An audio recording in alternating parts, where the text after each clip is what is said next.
Ilha de Jorge Grego, local onde a maioria dos pássaros vem fazer seus ninhos. Nesse momento o Marcos faz uma buzina bem alta, onde todos eles saem e formam esse lindo. Coisa linda, olha só.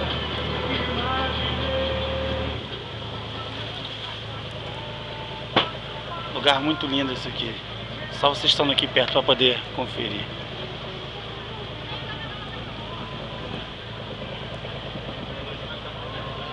Olha o golfinho na frente lá, galera. Lá na frente o golfinho lá. Olha o golfinho correndo lá, galera. Ah, tá no contrato, hein? Lá na frente o golfinho lá, galera. Pega a máquina aí, galera. Tá no contrato, senão ele não aparecer no pago 10% dele. Lá na frente lá, galera, o golfinho. A gente vai atrás dele, ó. Ninguém caindo na água, por favor, galera. Todo mundo na embarcação, hein? Nesse momento a gente está vendo, Não chama o tubarão, deixa o golfinho, hein? filmar um golfinho que está aqui, que a gente consegue ver, e estamos atrás dele. Vamos tentar filmá-lo. Vamos lá, vamos com a gente. Todo mundo com bordo só.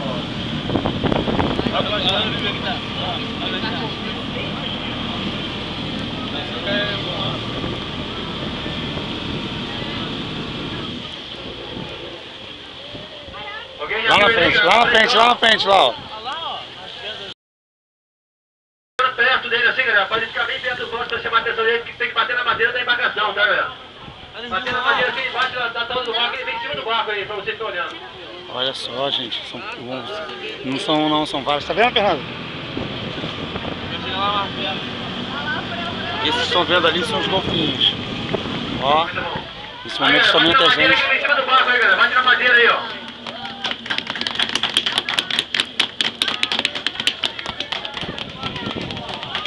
Bate na madeira que vem em cima do barco aí, pra chamar a atenção dele. Da máquina, galera!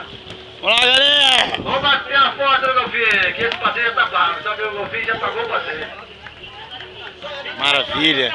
São vários golfinhos nesse momento.